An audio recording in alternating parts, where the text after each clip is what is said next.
come into this world unknown. But know that we are not alone. They try to knock us down, but change is coming. It's our time now. Hey, everybody loses it. Everybody wants to throw it all away sometimes. And hey,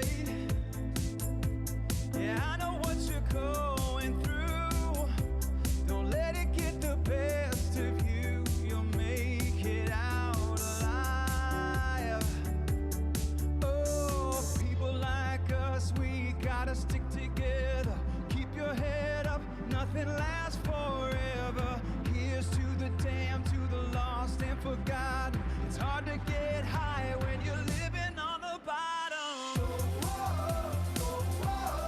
We are all misfits living in a world on fire. Sing it for the people like us, the people like us. Hey, this is not a funeral, it's a revolution after all. Your tears have turned to rage. Just wait, everything will be okay. Even when you're feeling like you're going down in flames.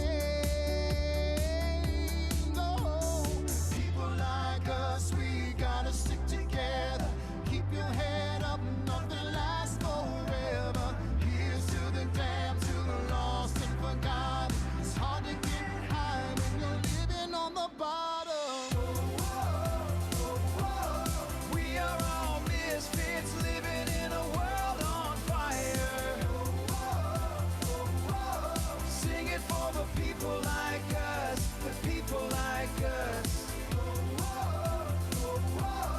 You just gotta turn it up loud when the flames get higher. Sing it for the people like us, the people like us. They can't do nothing to you, they can't do nothing to me. This is the life that we choose, this is the life that we lead. So throw your fists in the air, come out if you dare. Tonight we're gonna change forever. Everybody loses it. Everybody wants to throw it all away sometimes. Oh, people like us, we gotta stick together. Keep your head up, nothing lasts forever. Here's to the damned, to the lost and forgotten. It's hard to get high when you're living on the bottom. We are all misfits living in a world on fire. Sing it for the people like us, the people like us. You just gotta turn it up loud when the flames get higher. Sing it for the people like us, the people like us. We are all misfits living in a world on fire. Sing it for the people like us, the people like us. You just gotta turn it up loud when the flames get higher. Sing it for the people like us, the people like us. Hi, everyone. It's UUCC Zoom-In Live with special guest Dawn Arrington. Here's your host, David Kantor, with co-host Will Barrett. Good evening, everybody. Ladies and gentlemen, please welcome our co-host, Will Barrett. Hello, everyone. Glad to have you here with us tonight for our 12th episode of UUCC Zoom-In Live. So, That's a Will, whole lot of episodes. when I first asked you to be a co-host for the show back last summer, Mhm. did you think we'd be sitting here in February still doing the show? Be honest now. I don't know. Well, I that's knew right. it.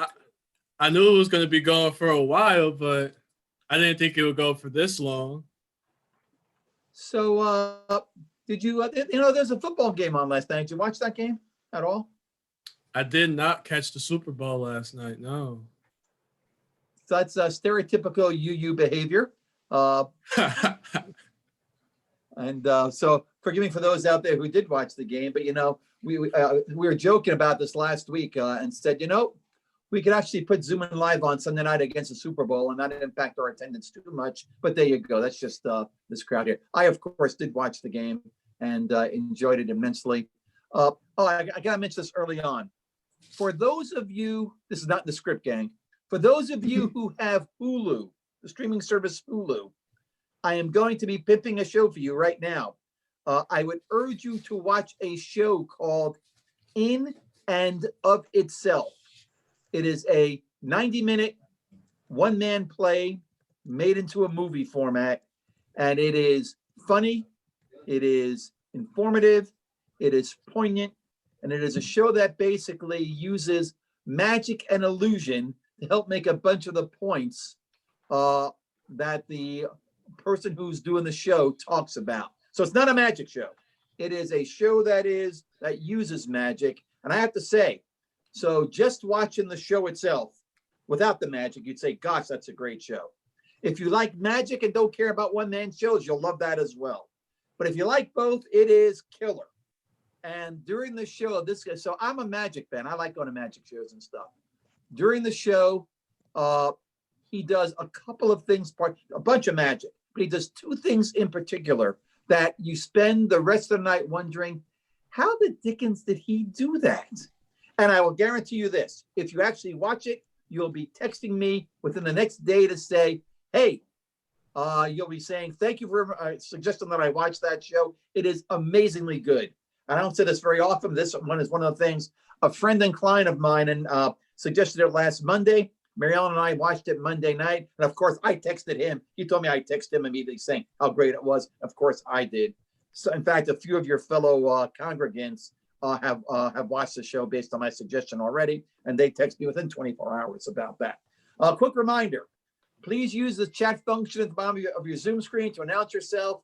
Make sure you send it to everybody and not just the panelists. Your fellow congregants want to know that you are here.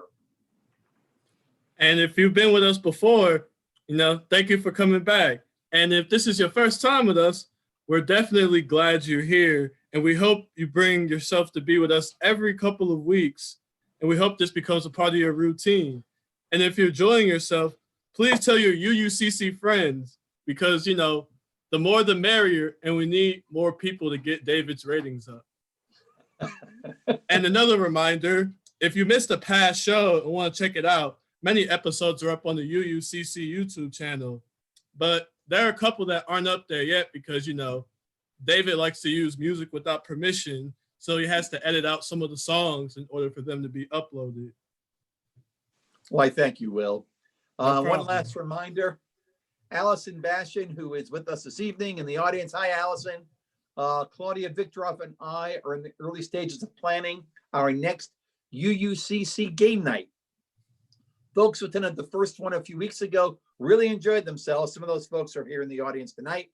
So you do not want to miss the next one. It'll be sometime late March or early April. So be on the lookout for additional info about it. We have a planning session and kick the ball off on that one later this week, and we'll tell you more about it later.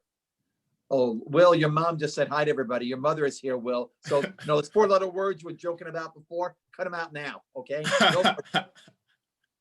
So, my lips are sealed. So as many of you know, we've established the Jack Ullman comedy moment where you hear some jokes from Jack. So coming to us from his winter home in Florida, well, I understand there is currently no snow on the ground, everybody. Please welcome Jack Ullman. Jack. Woo! Yeah, thanks. Good evening, David and Will. Glad to be with you again. We're beginning our pledge campaign, and I heard of an unfortunate incident that one of our volunteers encountered. It seemed he called a wealthy attorney who sometimes attends our forums and services. Not a member, mind you, but an active friend. The conversation went something like this. Sir, he says, our records indicate that you made more than $1 million last year. Would you be willing to make a small pledge to the church? Well, the lawyer says indignantly, do your records tell you that my mother is terminally ill and that her many medical expenses far exceed her annual income? No, sir, replies the rep. Or that my brother is a blind, wheelchair-bound Vietnam vet who has no income whatsoever. I'm sorry, sir. I didn't know any of that. Well, says the attorney, if I don't give any money to them, why the hell would I give any to you? That's it for Jack's jokes. Looking forward to your interview with Dawn Arrington. Good night. Thanks, Jack. Oh, Jack. Good one. That one was killer. That one was killer, yes. And you notice, well, Jack did that without any four-letter words at all, just to point that out to you. So True. Our special guest tonight is Dawn Arrington, community activist, wife, mother, relative to many, appreciated by many more, member of our Ministerial Church Task Force, thoughtful observer of what's going on in our society, and more than happy to share her perspectives. Serious sports fan, she did watch the Super Bowl last night, and somebody who I'm very happy to say that I know. We're in for a treat tonight. Me too. Ladies and gentlemen, buckle in and give a big UUCC welcome to Dawn Arrington. Yay.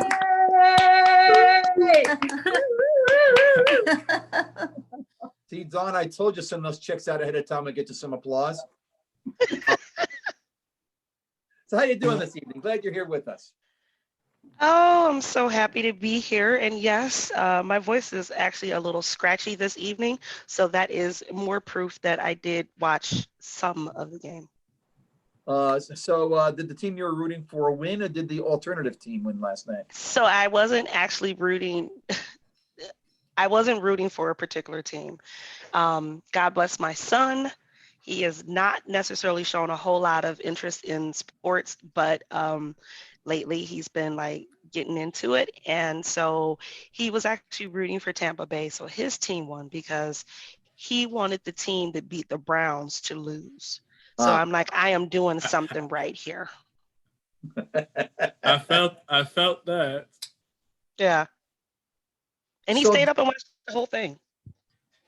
So, Dawn, how are you dealing with COVID? What are you missing the most? I am dealing with COVID one day at a time, like most people. You know, I said this to my kid's pediatrician the other day, that like none of us are okay, right? Like if anyone is saying, oh yeah, I'm great, like you're probably lying either to yourself or to other people. For various reasons, and it's okay. It's okay to not be okay. So that's where I am. You take it day by day. Some days are really great, and some days are not so great. I had knee surgery almost a year ago, and so going out and walking in the crunchy snow and sheet of ice that's under said snow makes it very dangerous for me, and I'm afraid of like slipping and falling and rupturing my other ACL. So like there are some days where I don't go out the house, and that's really hard. So, but I am missing hugs. And thus my children are suffering because of it, because all I do is hug them and they are not happy about it. All right. So speaking of families, let's start with a little background on your personal history. So tell us a bit about what it was like for you growing up, where you're from, your family life growing up, and any other things you would like to tell us. Sure. I am Cleveland born and bred. Grew up not too far from where I live now. I live in the Buckeye neighborhood, one street south of MLK Boulevard, on the very close to Luke Easter Park. And that's where I live now, but I grew up one street south of MLK Boulevard, a couple blocks away from Luke Easter Park. So we just literally moved from one side of the park to the other. So I grew up in Mount Pleasant, and I live Mount Pleasant adjacent now. I was a part of the legacy of forced busing. Forced busing ended when I was in high school.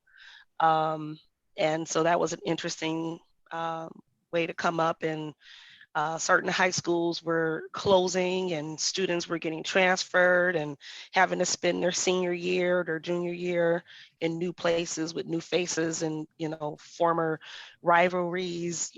We had to play on the same teams and be in the same hallways. So that was kind of like, that was like my high school experience. I was homecoming queen. Okay. I know, right? That was fun. But interesting thing about being homecoming queen at an inner city Cleveland high school. Back then, we did not have enough money to get a new crown every year. So I only got to keep my crown for the weekend. And then on Monday, after all of the dances and everything, I had to turn my crown back in Brown in. so they could use it for the next year. Yeah, I had to turn the crown in so they could use it for the next year. Like that wasn't something we got to keep back then. I hope they disinfected it. So Dawn, if you had Hopefully. been able to keep the crown, would you still have it today, do you think? Would it have, Absolutely. would it have a place of note in your home? Would it be in a box in the attic somewhere? It depends on who would have had it by now. If my mom had it, who knows where it would be. It could be like in the bottom of a fish tank or something. If I had it, it probably would be like in a box, but I would pull it out every year and like shine it and make sure that it's okay. I mean, it certainly didn't have real diamonds in it, so probably would have been like orange from all the tarnish. So it's pretty clear that, like most people at First U, you didn't grow up a Unitarian Universalist. So give us a little more history on your religious background growing up and what your family was like as well, what the family dynamic was like. Yeah, so I grew up in a single parent household. My parents divorced when I was like 2. And my father wasn't in my life as a child. He is in my life now, so I'm thankful for that. I am the oldest of what would have been 5 of us. I had a younger brother who passed away when I was almost 16. And he was like a wee baby. He was only like 13 months old. And he was the baby. Yeah, he was the baby. And I spent a lot of my time taking care of my younger siblings and my mom because, like, we didn't really understand grief and mental health and all of that stuff the way that we do now. So that was really impactful on my formative years. I did not grow up in a religious household. I didn't really, the only time I attended religious services were for weddings and funerals. And when I started dating my husband, my then boyfriend, we started attending church together, and we were married in a church. And then we switched churches, and I got baptized as an adult. I was like in my 20s when I got baptized at St. Timothy Missionary Baptist Church on the corner of 71st and Carnegie. And we were there for some years, and then our pastor passed away. And he was fairly young when he passed. And after that, we started shopping. And we started like looking for a new church home and trying to figure out like what we really believed as a family. At that point, we had Michaela, and like, what do we believe as a family? Who are we? How do we want to live our beliefs? And in that search, in that time, I had also lost my job. So it was a lot of searching and trying to figure out who the hell I was. Sorry. I said I wasn't going to curse, but I was trying to figure out who the heck I was at the time. And like, who am I without a job? Who am I? Too late, right? I did it. But who am I as a parent? Like, there was just a lot going on. And one day, actually, William, I texted your father and I said, is that indigo in this picture on the church website? And he said, yep. So, we had visited West Shore, we had gone to the Word Church, we had gone to a bunch of different places. And there was a lot of stuff happening all at the same time. And I remember like GA was in Cleveland some years ago, back when I worked at the Marriott Hotel. So I worked there for 8 years when I was from high school through college and marriage. That's actually where I met my husband, where I met your father, Will. And yeah, so like I remember like this crazy group of folks, and I didn't know who they were. And one of them gave me like the book introducing UUism and all that stuff. And so it was always sort of like in the back of my brain, and I don't throw anything away. So I still had that book. So I was like, let me just check them out. So we started, again, it started at West Shore, but then eventually made our way up to First U. And Wait a second. Why did you go to West Shore? You were living in Buckeye, right? Or Mount Pleasant. How did you end up on the west yeah, side? I live in Buckeye, right? So I wanted to go someplace that wasn't close to home. I was like, if we're going to explore, let's explore. Like, let's explore other parts of town, other like that would have made the most sense. And I wanted to do something. Again, I was figuring out who I was. You can't blame me. But like, I was just trying to figure out like, you know, what's this all about? That's fair. And before we move on to the next few questions, what college did you attend? Okay, undergrad, I went to David in Myers. Okay, they had a lot of name changes. So when I started at this school, it used to be called Dyke College. So that was my first year there in 1997. It was Dyke College. When that was a social commentary, was it? No, no. Okay. I have no idea. I have no idea where that name came from. But when my aunt graduated from there, it was still Dyke College. When I started there in 97, it was Dyke College. And I have to look at my degree, but when I graduated, it was David N. Myers University. Yeah. So that's where I graduated from undergrad, David N. Myers University. I also have 2 master's degrees, one MBA from the University of Phoenix and one MA in English and Creative Writing from Southern New Hampshire University.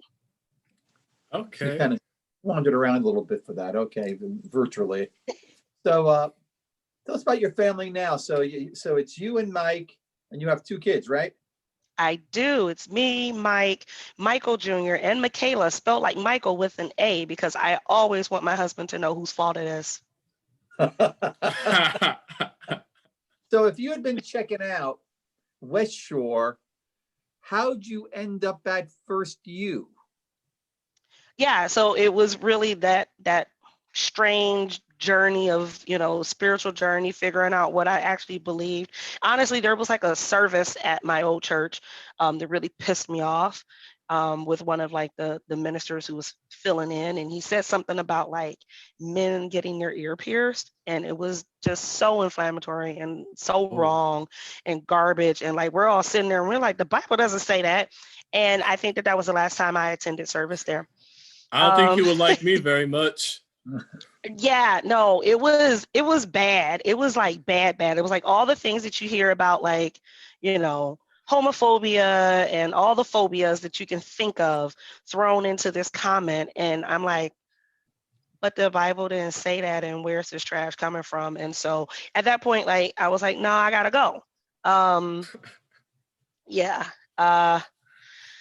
And so that was the beginning of the end of, I mean, and I was already sort of on that path to like agnosticism, because I just had way too many questions that like one religion couldn't answer for me. And I guess I'm just like a hippie at heart. That's what my father calls me now. He says, you know, you're a hippie. And I'm like, that's fine if that's what you need. So yeah, it was that journey. And then again, seeing the picture of Indigo on the because I honestly, I needed like one Black person to be there. I didn't know if there were any Black people there. And Well, you got one. I needed one. I felt that. I needed one. Like if I was going to come and show up, I needed one. And there was one, and it happened to be a child that I knew of, and I knew of her parents. So I'm like, if the child is there, at least one of their parents are there. So here we are. So if I recall, so I mentioned this before, that you're on the Ministerial Church Task Force right now. So how's all that going right now? Going swimmingly. So, so of course, since we are a hard investigative reporting show, we'd like some of the inside scoop. So I have a couple of questions to you about this. So first That of I'm all, probably not going to answer. Go ahead, Well- ask them. well, so the first question is it true that amongst the ministerial candidates that Mark Webber is still suggesting that you interview Nubs, his old barber?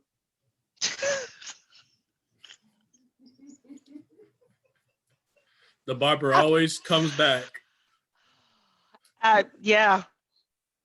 So that's Nubs true. does come up in the Nubs comes up in the conversation with Mark. Actually, Mark Webber has been such a joy. Actually, all of the members of the committee have been such a joy to work with. We get along very well. We're not disagreeable, even when we disagree. We have a really strong covenant with each other, and I have been very, very, very happy to be in this process with this group of people. So I've got one more question to you about the Ministerial Search Task Force. So I've heard the rumor that Lou Salza is still insisting that the first Meet the Minister event be a toga party. How true is that? I would believe it. I haven't heard that. That might be a really strong rumor, but like Lou needs to cut his hair. So I could totally see him like rocking a toga with like, you know, the grape leaves around his head and like totally carrying that look. I think he could probably rock that look better than anybody in our congregation. So Lou needs nubs. He does need nubs. I agree with that. Oh, So we're going to take you through a bit of a lightning round now. We call this the Colbert lightning round. For those who were on our last show, you know that I've gotten hooked on this round of questions that Stephen Colbert asked some celebrities on one of his shows a few shows back. And we've taken that list and pared it down just a little bit. So remember, it's a lightning round. Will, Okay. ask away. okay. What's the best sandwich? Ooh, best sandwich is like an Italian BMT or like pepperoni, salami, ham, and like copious amounts of lettuce and tomato with like oil and vinegar. No, none of Good that shit. choice. It's kosher, you know that, right? It's kosher. And none of that's Okay. kosher, you know that, right? I Maybe don't care. can't have any. That's okay. More for me. Okay. Add some smoky provolone. All right. Favorite action movie? Favorite action movie? The Fifth Element with Bruce Willis. Scariest animal? Scariest animal. Scariest animal to me is like a really angry, hungry bird. Because they'll eat anything. Like, have you watched like birds and they're angry and they're hungry? They're the worst. Okay, yep. Okay. Apples or oranges? Well, I like apple pie and apple sauce, but I love a little orange juice with some champagne. We'll accept that answer. What do you think happens when we die? Ooh, I have no idea. What I really hope is that that there are people in this world who are right and that there's bliss on the other side of our human suffering. Hopefully so. What is your favorite smell? Ooh, baby powder, like babies. I love like baby oil and baby powders. I even have like baby powder oil that I wear. I love that smell. All right. Most used app on your phone? Most used at, okay, Instagram and Design Home. Okay. One song to listen to for the rest of your life. What is it? Ooh, one song. Gosh, can it be one artist? It has to be Okay. one song. One song, As by Stevie Wonder. That's a good choice. Very And good. describe the rest of your life in 5 words. Lots of tequila in glass. So the only question I have about that is it Michael Jr. and Michaela putting you in that glass, or is it your husband putting you in that glass? All of the above. So Dawn, what do you do in your day job? In my day job, I work for this great organization, and I thought I was going to bring a sign or something with me, but I don't have it with me. My day job is I get to help awesome people figure out how to do fundraising on their own to get like great projects done. I actually don't do much. The people who do these projects, who want to get good done in their neighborhoods, in their communities, broadly defined, they're the ones who are like the magic wizards. And I'm the one who just, teaches them how to get money for what it is that they want to do, because in fact, money actually is a neutral resource. So I work for this company called IOB. It stands for In Our Backyards. It is the polar opposite of NIMBY, which is not in my backyard. Because we usually have those people who are like, get off my lawn.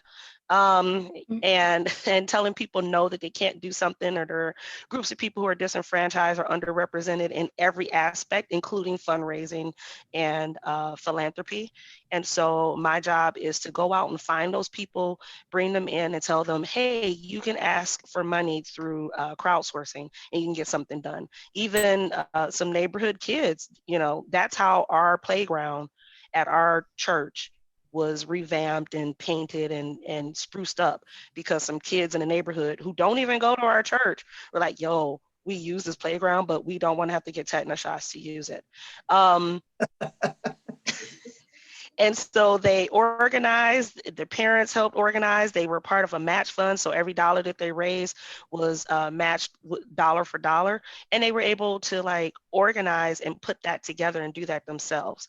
And, I think that like having a platform like that available to them means that like they can take real leadership and they can see how leadership is developed and how it's enacted and what real power actually means. So I don't know how else to ask this. I'm going to be very straightforward on this. So I just finished the Beloved Conversations virtual course. There was an over/under whether or not I actually even started or finished it, but I actually finished the entire course. And of course, the course itself has a focus on being part of a systemically racist society. So I guess the question I want to ask you, without this being 2,000 words, but giving us some sense of it, how have you and how do you experience this growing up and being a Black woman in America? It's probably that's probably more the reason why I'm going to have lots of tequila and glasses for the rest of my life. I mean, Black in America is like real, right? So, and let me just say this for anyone that has ever felt this way or possibly will feel this way, like we aren't lying about our truths. Our lived experiences are very real. Like I don't have a reason to lie about feeling like my life was about to end because a police officer drew his weapon on me and my children in my own driveway. And then to find out that the reason that they like my car fit the description, not the people inside the car. My car fit the description of a car that ran away from them. And I'm like, so you just pulling service revolvers in people's face for a car? Like, I don't know if the person on the other end of that gun is having a bad day. And that's the life that I've had. I will also say it is not all bad, because like when we were doing our beyond categorical thinking workshop, and it was like this question about like thinking about like what it would be like if you were born in a different different body if you were born a Yeah. different color. And like my answer to the question was, then I wouldn't be able to experience all of this Black girl magic that I exude. And so like, I am freaking fantastic and wonderful and blessed and highly favored and all of those wonderful euphemisms that you can think of.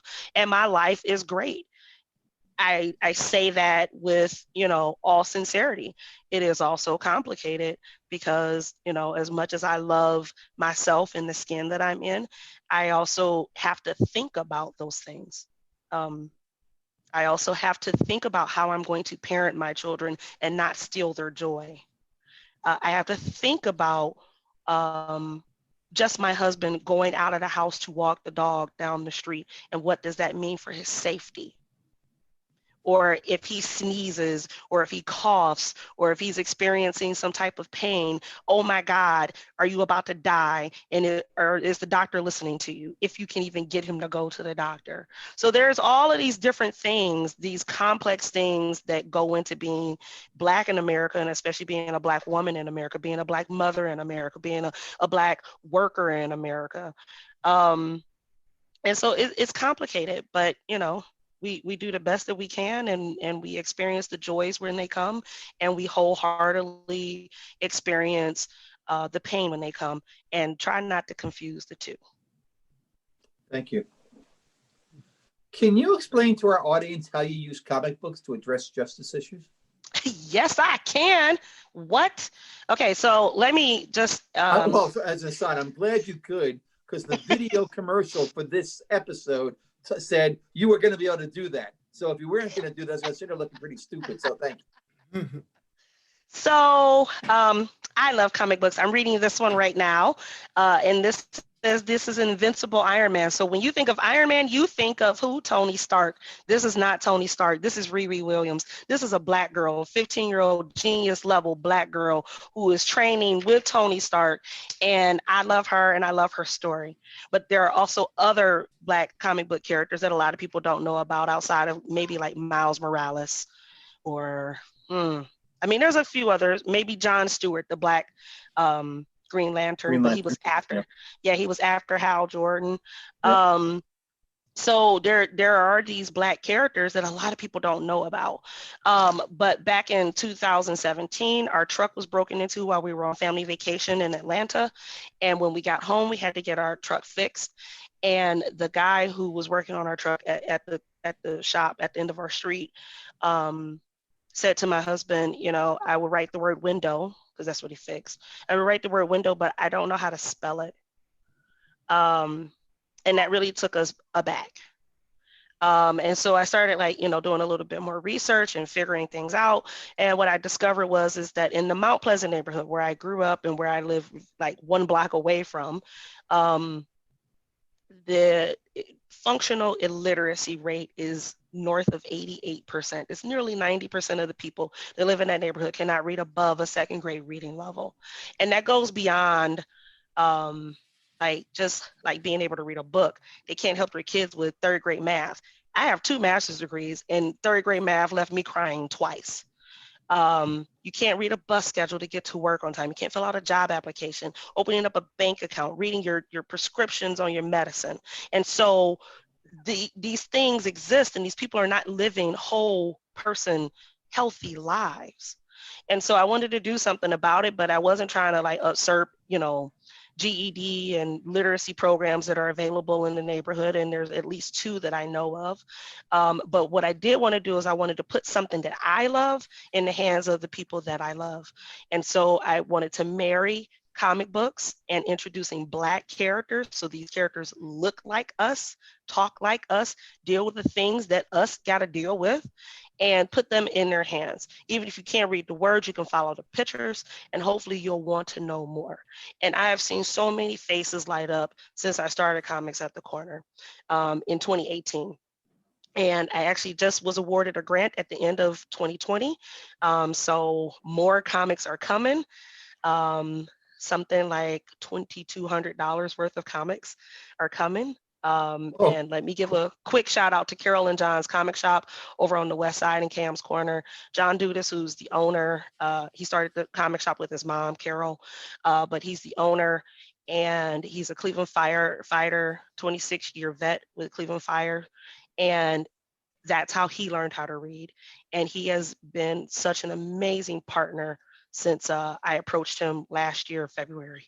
So yeah, Comics at the Corner 3.0 at this point. Excellent.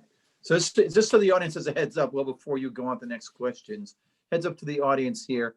We are going to run a little bit late tonight, a little bit long tonight, gang. We're going to run, I'm going to guess 10, 15 minutes long. I'll guarantee you we'll be done by 9:15, but I don't think we're going to make 9 o'clock. So we have a few more questions we want to ask Dawn. Mea culpa. I didn't time this out particularly well. So just humor us tonight, and I think you'll find it worth your while. Will, back to you. All right. So you mentioned earlier in the show that seeing the picture of my sister on the website and knowing that my family attended First U is what encouraged you to join the church. With that said, what is it like being one of the relatively few Black people in the church? And to add to that, what is it like being one of the few mothers in the church, apart from my mother raising a Black family in the UU church? It's fun. It's a lot of fun. But I mean, there are some moments where I'm like, I am not Erica. We don't look alike.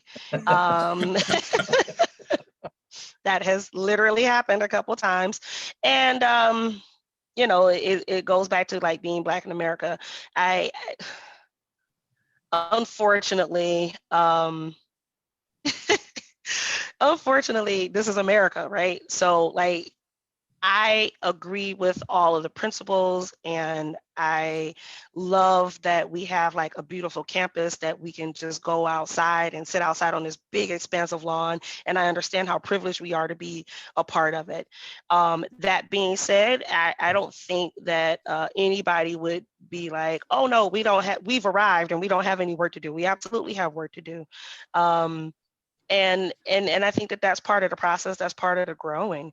I've even been able to connect with Black Lives UU because of my membership at our congregation. And that has afforded me a safe space that is, you know, set aside just for Black UUs. So like without this congregation, I wouldn't have known anything about it. So, I mean, it has its ups and downs. I think it's one of those things where I was talking to David and Will about this, what was it, last week or week before last, when we were doing our prep call, and I was talking about this thing about like stepping into wonder. I am not even myself above making generalizations or having an attitude about something or about a group of people and being checked on it, but it starts within. And how it starts within is when you step into wonder. It's like, I wonder why I feel like this. I wonder why that was my reaction. And I think if we can do more of that work, like as individuals, we expand the experience for the underrepresented members of our congregation altogether. All right. So continue on the topic of your children. You have relatively young children. I believe Michael Jr. is 10 and Michaela is 13, correct? No, so Michael Jr. just turned 11 on January 2nd, and Michaela will be 13 March 7th. Okay. So do not make her 13 yet. Hey, I ain't rushing it either. I'm not rushing it. Be very afraid. Oh my God. So with children, we should all be, listen, Michaela is that one. Listen.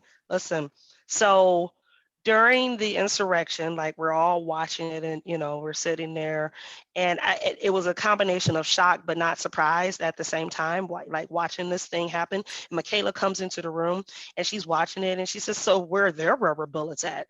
I mean, I'm just asking for America. And like, so this kid at 12 sees injustice. She sees the difference in how Black protesters and white protesters are being treated. And I'm not sure what I'm going to do with that other than drink tequila.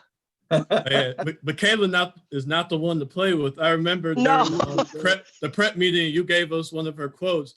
She said that the world's issue with me is not my problem. Yes. She said, the world's problems with me are not my problem. And so she's really aware of like herself, but yet she's still a 12-year-old girl who, like when she was 10, I think it was just before she turned 11, she shaved off one of her eyebrows because she was mad at her father. So she still does little kid stuff, but then she comes with these like zingers and like whole, like, I'm like smart.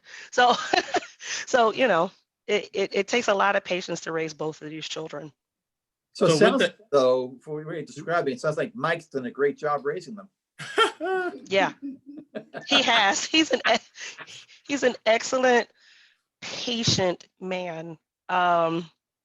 Seems Yeah. so. Yeah, absolutely. So with that said, with the ages that your children are at, what do you say to your children about growing up in Black America today, given the injustice issues that we face and that we have faced for centuries?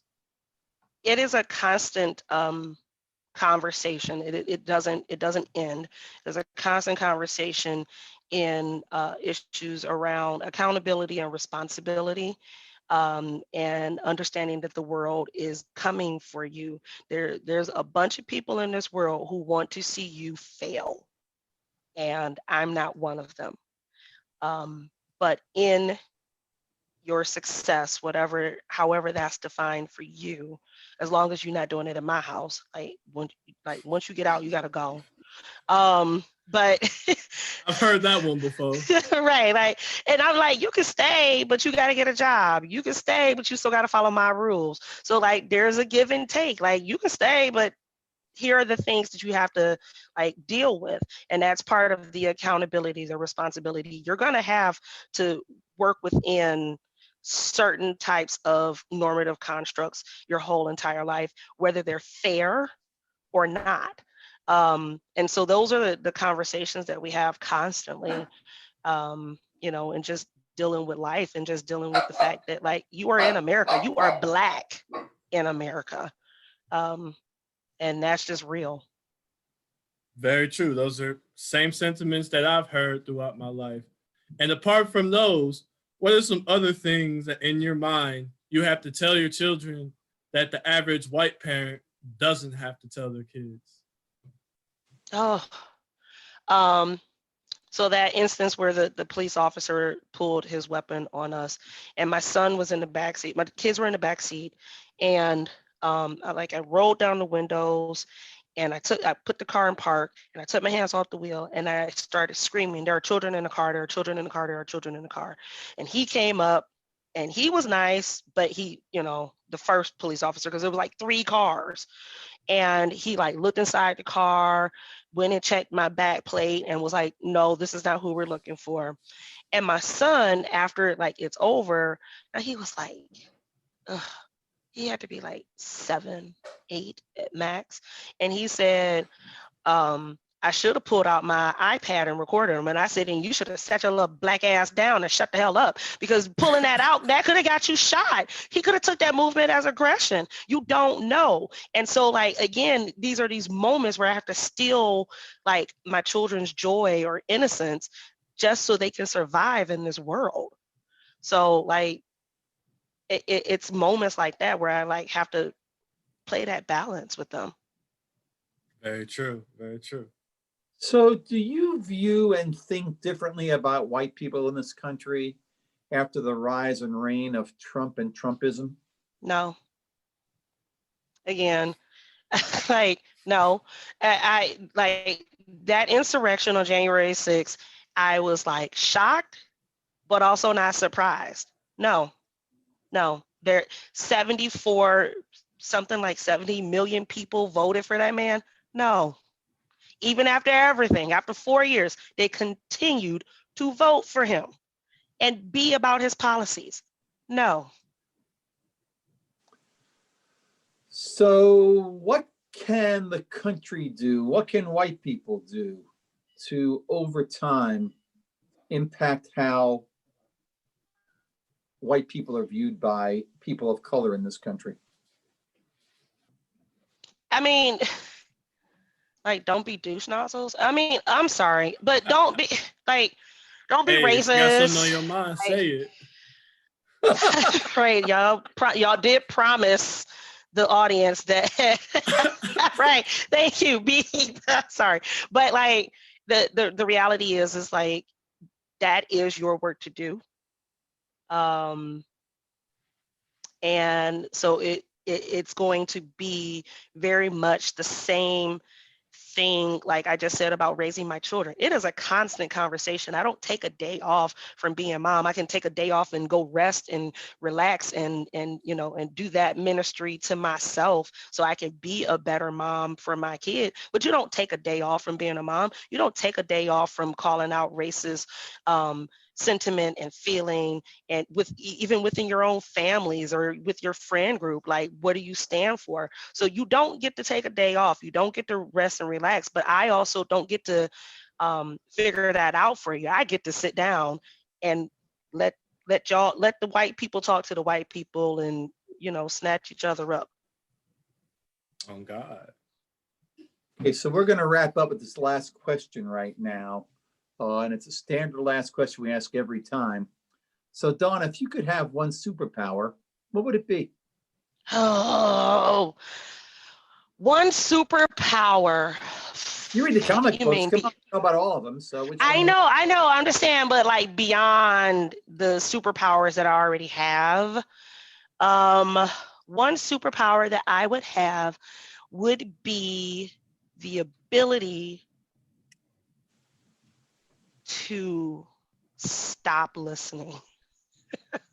like, like to be able to turn it off and on, like when I can hear something, I don't have to, like there's actually a comic book character, a black one called the Silencer, and her like super ability, she has like this gun where she can fire it and then everything goes quiet and people can't hear her coming.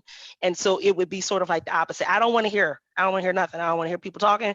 I don't want to hear my kids. I don't want to hear my dog. I don't want to hear none of that. So I want to be able to just turn it off, or when somebody's saying something stupid to me, I could just turn it off and then be okay.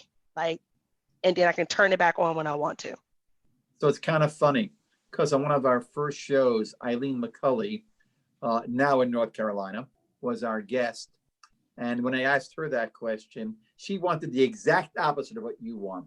She wanted the power to temporarily paralyze people so she could force them to sit down so they would have to listen. No, thank you. I don't want to hear it. So there are some times where like I love my husband dearly. Everybody knows this. I love that man. But there are times where he may say something that it's just like, oh, you should stop. You should stop talking to me about this thing that you're trying to convince me of, because I just want to turn it off. This might shock you, but that marital dynamic cuts across races and ethnicity. Because it's going to really surprise you. Because amazingly, my wife sometimes feels the exact same way. I don't get it, just like Mike doesn't get it, I'm sure. And I don't think we ever will. So no, you probably won't. No, it's one of the sad things. Okay, gang, we're going to take a brief break right now to get your questions for Dawn organized. If you have a question to ask, please use the Q&A button at the bottom of your Zoom screen and ask it. Please do not use the chat button. We'll get things organized for you to ask your questions when we return. But first, our mid-show break with the song Superwoman by Alicia Keys. See you in a few.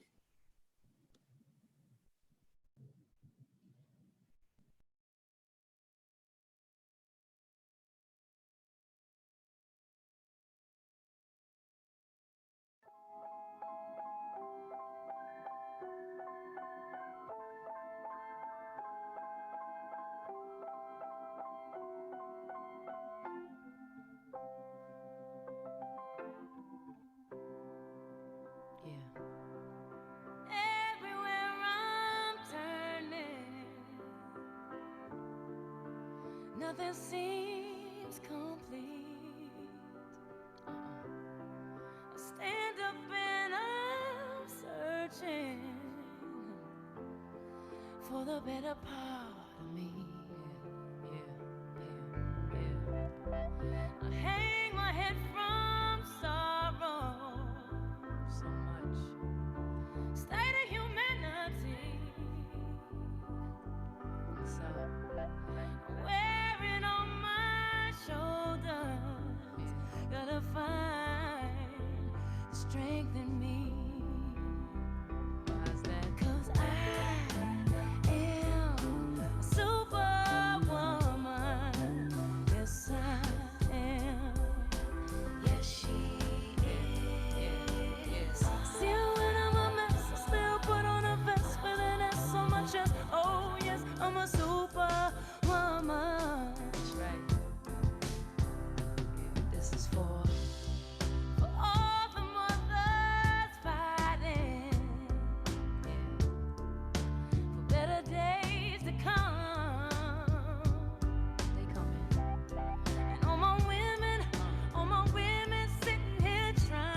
That was Superwoman by Alicia Keys.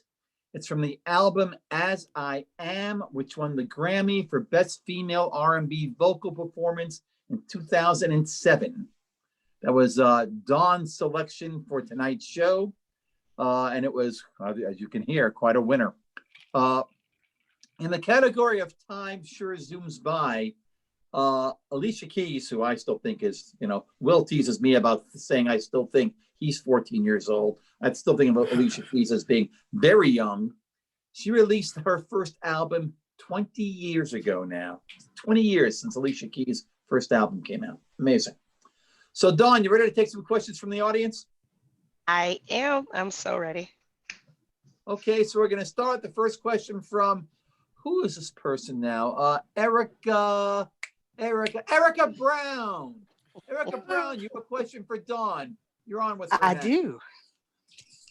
Okay, can you hear me? Yes. Awesome. So, Mrs. Arrington, I would love for you to say a few words about that book that you were writing. The one that I'm writing or the one that I wrote? No, the one that you're writing. The one that I've read. So that was my capstone project for grad school, for my MA in English and Creative Writing. And it started out where I just had to write like 30 pages of content and put it together for a project. And so it's about like 3 women from different racial backgrounds, slightly cultural different backgrounds, who meet each other in college in Cleveland. And they're a little bit about their past and how they came together, and just how their perspectives shape their friendships and what they have to deal with.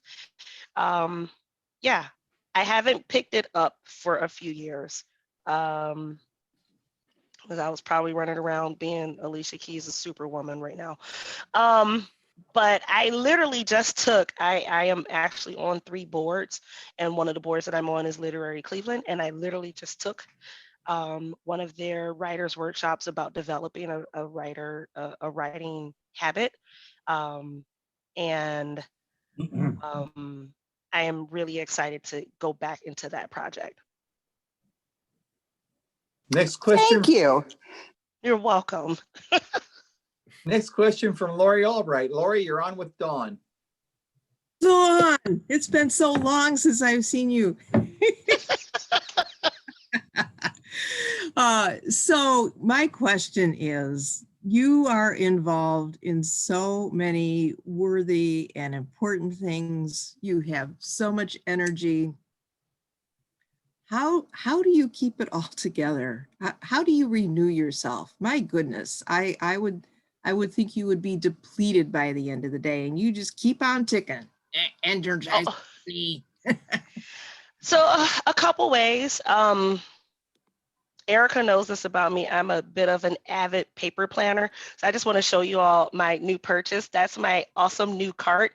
All of that stuff on the top there are like stickers and washi tape and like planner supplies, and tequila. Yes, for sure. Liz Kantor tequila.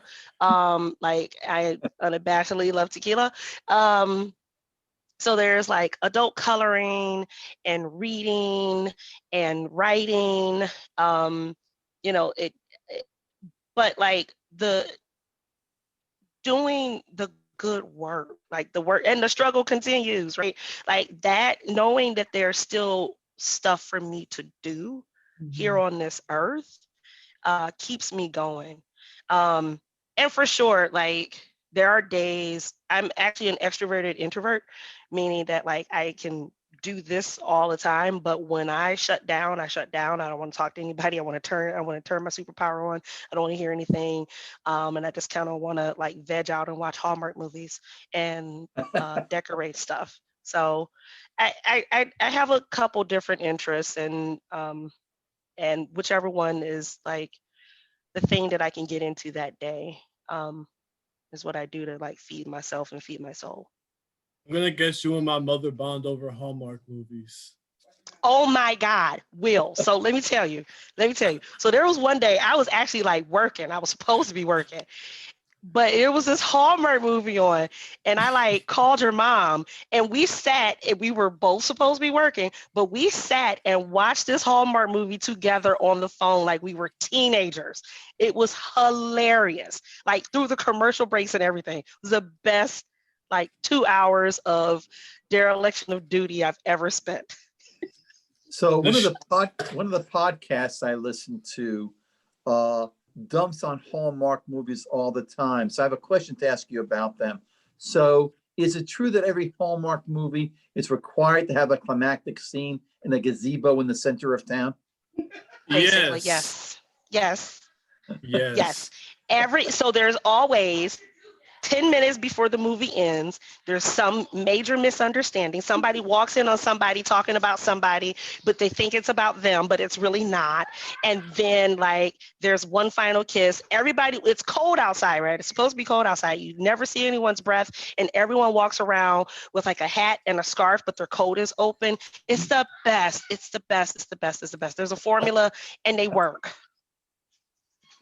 This sounds like no Marielle. words. This sounds like a Marielle talks to me about watching home improvement shows about why they're. Oh, I watched those too. I watched those too. There is no question about that right now. But speaking of Mary Ellen has a question for you, Dawn. So Mary Ellen, you're on with Dawn Arrington. Hey, Dawn, it's the next time you're doing the Hallmark thing, just suck me right in, because I'm here for it. David does not get it. He does not understand this. I don't either. And I'll be watching this, and he'll come down and go, "Want to tell me?" And go, "No, I don't." So you're going to tell me why it doesn't make sense and it's not right, and get the fuck out. No, excuse me. This is supposed to be a PG rated show. Oh my gosh, I love it. Beep. Oh my gosh, man. beep. Carol's Right. gonna have a lot Listen. of editing to do. Sorry. One night, 4-letter That's- words, douche nozzles. I don't know what else we're going to talk about. I'm Okay? sorry, my but gosh. that's what And he's you were- going to say to me. And You were that's what telling I'm me gonna not to say say back it. to him. Marielle, Right. you have a question I've for gotten Dawn? Mike into it. I have gotten my husband into he will watch every once in a while, and he was like, well, now I'm in. Now I need to see the end of it. So Nope. David will try to explain to me why they're wrong. Marielle, the do you have a best. question for Dawn here? I do have a question. Please ask it. But Dawn, please feel free to call me the next time, because I don't have anybody sure in will. my house that cares. Okay. So you and Mike have both gotten very involved in the church, doing various and sundry, obviously. So was that a conscious decision, or did it just happen as you moved along? So it was a little bit of both. When we first started, we didn't really know what we were getting into. Like, you know, Right. we're like, who are these UUs, right? What's this all about? Yeah. But like, once we got there and we realized that there was an opportunity or opportunities for us to participate and be involved, absolutely, it was this conscious thing, because we're like, well, this is what we've been looking for when it comes to like our spiritual lives and marrying that with the things that we believe in. Mike is an educator. I do a lot of community work and nonprofit work. So it is just part of who we are as people. So it would make sense to be involved in our spiritual community. Yeah, that makes sense. Okay, thanks. Next question from the Stimpers. I don't know if it's Dawn or Jackie, but one of you has a question for Dawn. Please ask it. I do. It's Jackie. Jackie. Dawn, we're really enjoying getting to know more about you. So this is great. And I'm curious about your comic books that you write. Do you do all the drawing yourself and all the conversation and everything else that goes into a comic book? I don't write them. I do not have a drawing bone in my body. These are comics that are this one is a Marvel comic, The Invincible Iron Man, and then this one is a Star Trek one.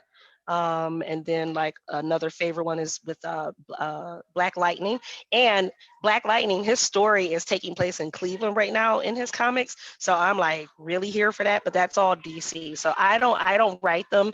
I'm just like a connoisseur. I consume them, and then I want to talk to people about it. And I don't know what the hell my kids are doing upstairs, if y'all can hear this, but in a way, it kind of gives me joy that they're actually having fun with each other and playing, but also they just picked a very random time to do it. So That's Allison, kids for you. that's Yeah. kids for you. Yeah. Allison, did Dawn answer your question, Ray? Do you want to Yes, actually, I was going to ask you if you drew comics or if you had grown up drawing, because that's what Gordon does. He draws comics, but yeah. No drawing. I am just a writer. I a couple years ago, wow, I am on a call. No. So, no. Yeah, so a couple years ago, what I did was I wrote like 12 separate haikus. And because I do crafting, I'm a crafty person. Glue gun, I literally have several glue guns. And so like I took like these haikus that I wrote and I like put them in frames with these pretty backgrounds from a calendar that I found. And so I do that kind of writing. And I gave them out as Mother's Day presents. So Erica has one of them too. So yeah, it's that type of writing. I would love to actually like write a comic. I think like the Black Panther series, the Ta-Nehisi Coates did, the limited series, it was 6 of them in the series, was brilliant. And he'll even tell you that that was a completely different process from writing like long form 10,000 word essays for the Atlantic. So at some point I would love to be able to be a part of a project like that. I think I would probably have to take like a whole year off just to concentrate on one comic book though. Yeah, that's, you brought up, I have no idea how Gordon, he writes the comic and he draws the pictures. I have no idea what his process is. I've never even thought about that as a question. We'll have to ask him. Thank you. Yeah. You have time for 2 last questions. First one from Liz Kantor. Liz, you're on with Dawn. Hi, Dawn. Hi, Liz. My question is, what is the last great thing you read?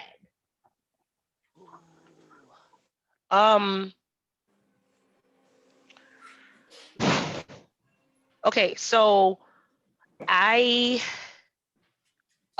so one of the last great things that I read was What Doesn't Kill You Makes You Blacker by Damon Young.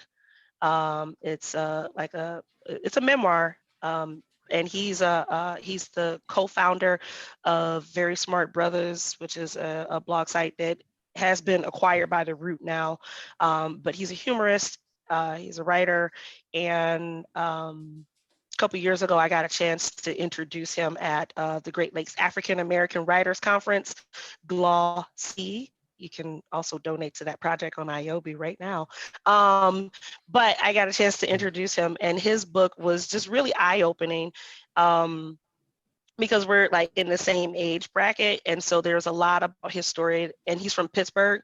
So there are a lot of references to the Browns in there that I don't appreciate, but but what I really, it was almost like getting this insight into like who my husband is as a person, because like being his wife, I'm in it with him, but I can't, the way that like racism appears for a Black man and how racism appears for a Black woman in America can be 2 very divergent things. And to, is that Erica snapping? So they can be 2 very divergent things and very divergent experiences. And so it is really hard.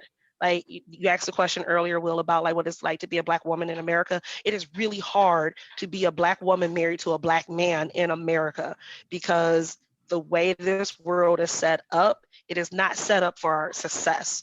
It is set up for our failure and for us to be against each other versus being together. So reading his book honestly gave me a lot of insight to the things that he's had to deal with.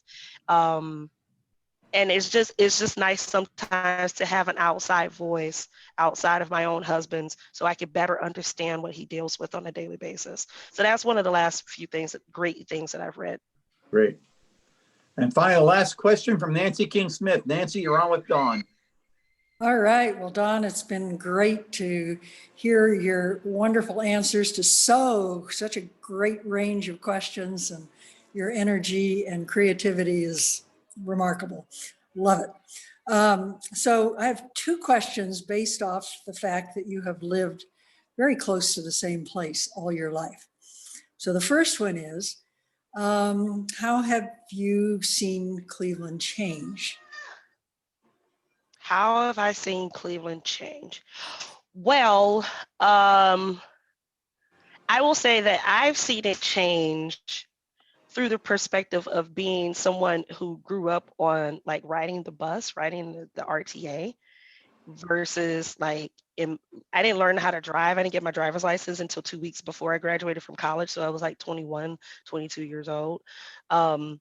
So it's been so weird and different to see how the streets change, how the buses change, like right before your eyes, right? So the one of the main things that I've seen change is like, back when I was like in high school, we used to have things like crosstown buses. So I could ride one bus from, Euclid and Superior all the way out to like Lakewood.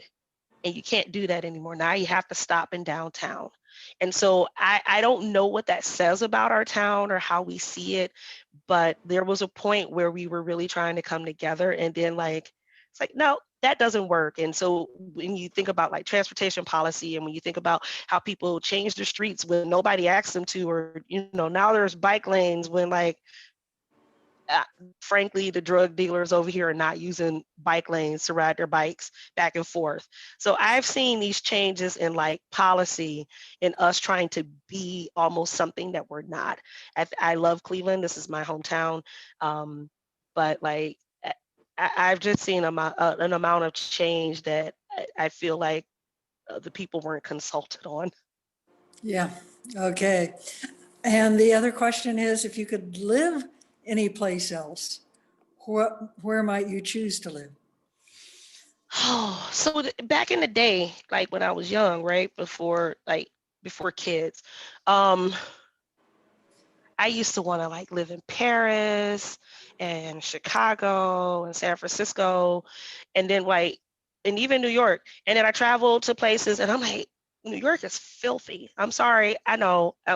It's gross. I'm like, why are you paying $3,000 to live in 500 square feet with a roommate? And like the streets are gross. So I want to visit so many places around the world, but I don't want to live any other place but right here. Love it. Yeah. That's great. We're glad you're here. So thanks for answering on. But we're going to move on because we're starting to run out of show here. We had a couple of comments to our last question we sent out after the last show regarding your perspectives and experiences with the COVID vaccine. Paul Ernsberger said he discussed the question about his vaccine with one of his many doctors today. As many of you know, I have a severe lung disease and I also take immune suppressing drugs. My doctors feel it's urgent that I get vaccinated, but they are powerless to help. The only diseases that prioritize you for vaccine are sickle cell anemia, Down syndrome, and other developmental disabilities. Best they can offer is to wait until April when I turn 65 and can join all the other Ohio seniors trying to get an appointment for a vaccine, which is not the easiest thing in the world to do. Other side of the coin from Kathleen Binnig, who said, we had our first shot today. This was last Thursday, February 4. The needle must be very small because it was an easy shot. So far, no sore arm or tiredness. We're told that is usually after the second shot.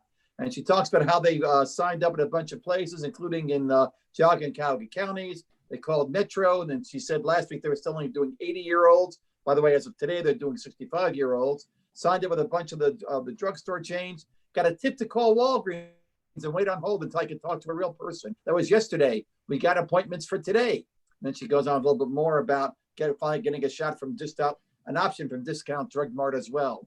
Then one last comment for that was just a sweet comment from Joanna North saying, thanks, David. Your show is great. It is on my Zoom list. Keep up the good work. Joanna, I'm glad you like the show.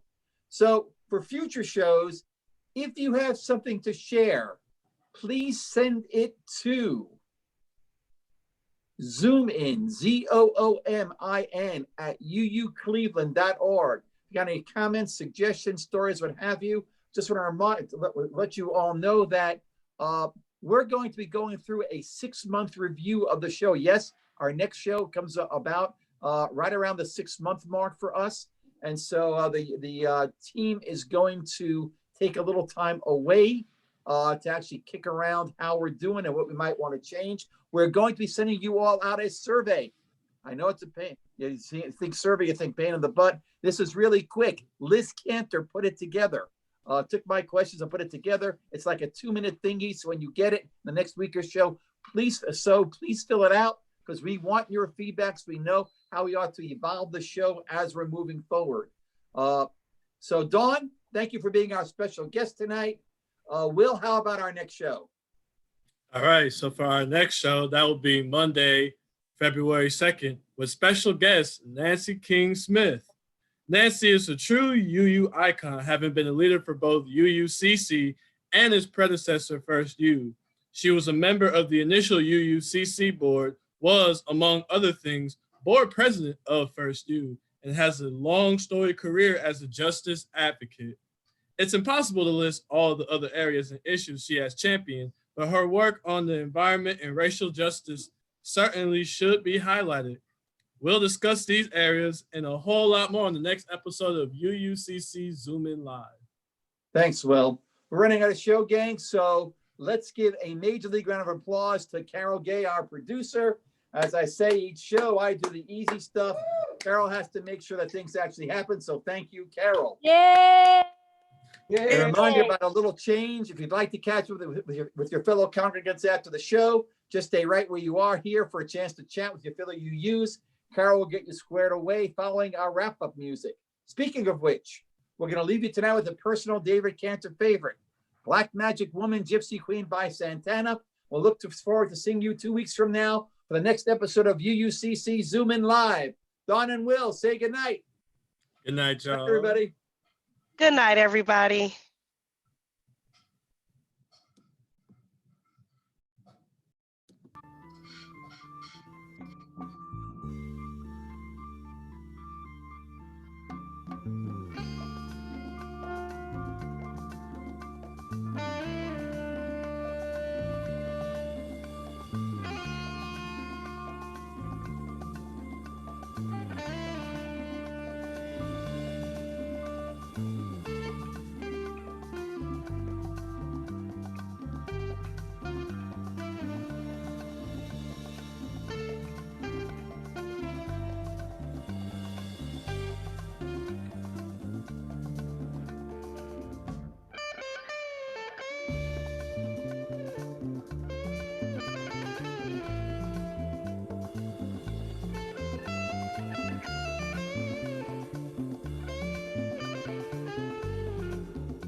magic woman.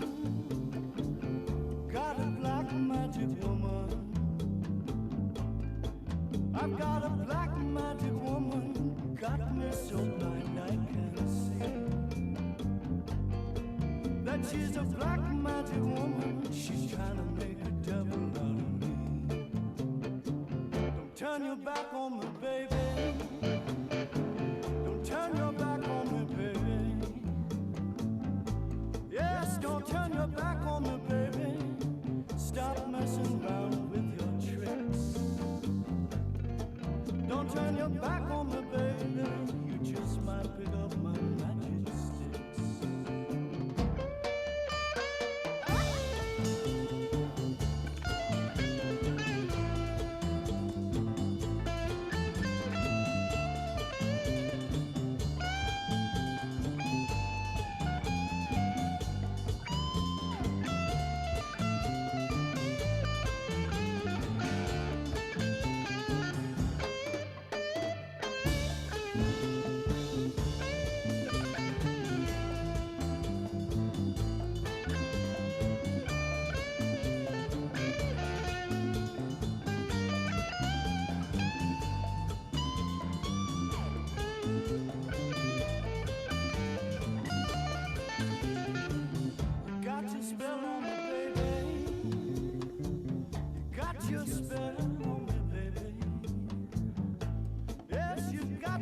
spell on me, baby, turning my heart into stone.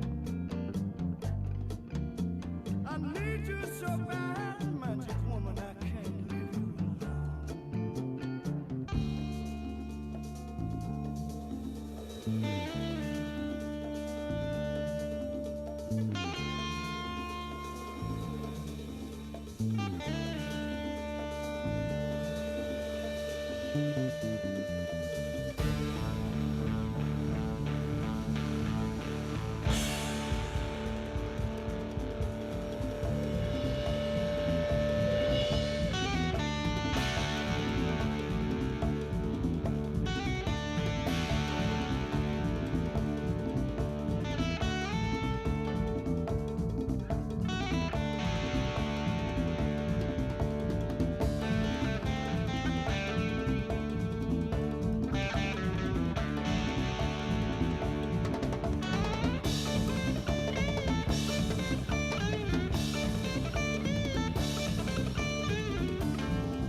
Okay, you guys can all turn your cameras on and unmute yourselves.